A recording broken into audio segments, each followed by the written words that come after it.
Now we are going to discuss about the vector group of three-phase transformers. So the vector group is going to consist of three characters. The first one is a capital letter, and this is going to give information about the configuration of the HV side. Gives type of configuration of HV side, that is the high voltage side of the transformer. So if it is given as capital D, then it means it is a delta connection. If it is capital Y, then it means it is a star connection, the HV side. The second one is a small letter. Here also it is either Y or D only, because it gives the configuration of the low voltage side. And finally you will have a number which is going to give information about the phase shift between the HV and LV side.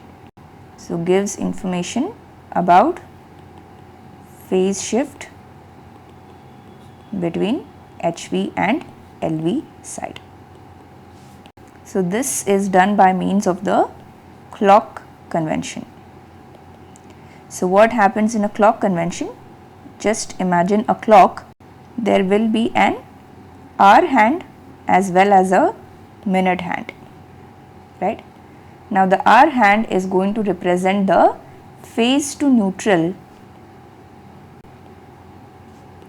of the HV side. And what about minute hand? This is going to represent the phase to neutral vector of LV side. Remember, this is phase to neutral. Now the hour hand, it is assumed to be at 12 always, okay? Whereas the minute hand, it can take different positions. Now let us say it is taking position 1, okay? So this is the position of minute hand. So now this one number will give 30 degrees phase shift. So this means that the LV side vector, it is going to lag the HV side by 30 degrees, the phase to neutral vector. Similarly, say for example, the minute hand is at 6. Then what will be the phase shift? 6 times 30 degrees will be the phase shift, which is 180 degrees. Okay. So this means that the LV lags HV by 180 degrees. So this is how you interpret the clock convention. Now one more important thing here is the vector group categorization. So we have already seen while discussing the parallel operation of transformers that in case of three-phase transformers, only those transformers which belong to a same vector group, they can be operated in parallel. Okay. So the whole main purpose of vector group categorization is to see what kind of transformers can be operated in parallel. So for this we have one group which is the 0 degrees group. Okay. So that means the phase shift is 0, there is no phase shift. The second is minus 30 degrees group. That means the LV is going to lag the HV side by 30 degrees. LV lags HV by 30 degrees. So what will be the number here? Clock convention, it is going to be 1. So example, you can write DY1. This is an example. Similarly, plus 30 degrees group. That means the LV leads HV by 30 degrees. So the plus 30 degrees, this is given by the clock convention 11. Okay. Because 11 into 30, it will give you 330 degrees. Okay. So that is minus 330 degrees is nothing but plus 30 degrees. And finally, the last group is the 180 degrees group, which is a inversal of the phase. So this is represented by 6. Okay. So Y by 6 is one example. Okay. So 180 degrees group and 0 degrees group, they will occur only when the transformers have similar configurations, and plus 30 and minus 30, they are going to occur only when the transformer are in star delta or delta star configurations. So if you want to operate in parallel, then the transformer, it should belong to the same group. Okay. But let us say one transformer belongs to minus 30 degrees group and the other belongs to plus 30 degrees group. Then you cannot operate those two transformers in parallel. Now we will discuss how to derive the vector group from the wiring diagram. So we will here take the example of a star delta transformer. So first, if you consider a star, these are the three phases. On one side you have the lines R, Y, B, on the other side they will be connected together, right.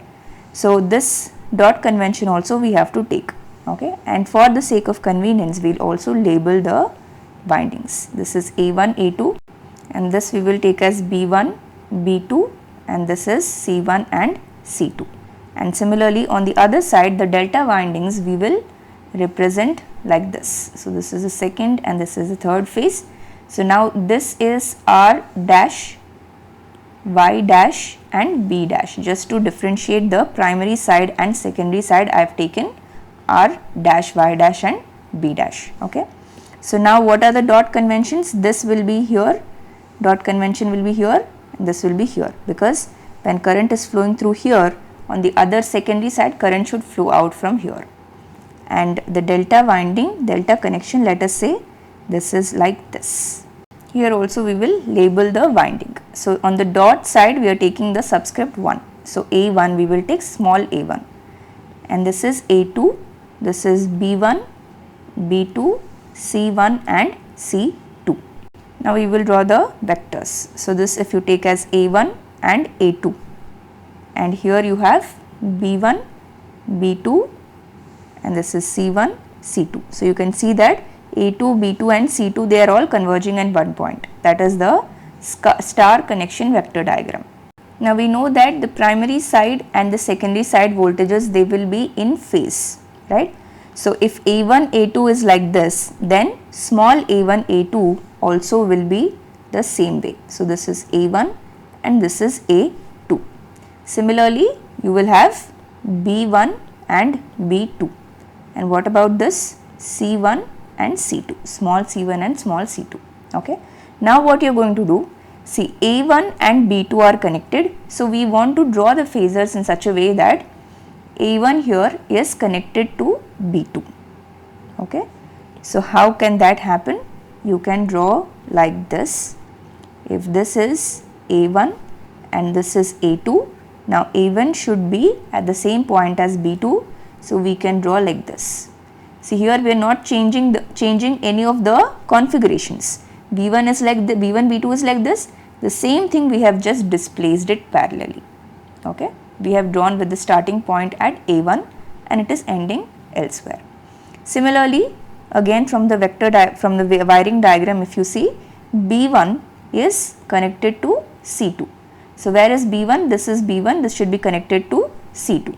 So C2 phasor also you will draw in the same direction. There is no difference in the direction, only that you are displacing it, and it is starting from B1 now, okay. So what is this? This is C1 and this is C2. Now how will you find out the clock convention from here? So in the star vector diagram, this will be the central point, will be nothing but the neutral point. So now from the neutral point to A1 you will have the first phase, okay. Now in the delta connection, what will happen? The very center of the triangle, there is going to be the neutral point. So if you convert this delta into star connection, then the neutral point is going to be at this place, okay. So that is how we know that the neutral point is going to be at the center of the triangle. So now what will be the phase to neutral vector? The phase to neutral vector is going to be the vector joining the neutral to A1, okay.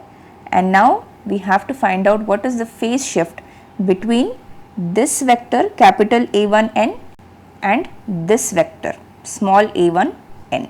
So if you draw a vertical line here, this will be the vector that is parallel to A1n. So now the required phase shift is this angle.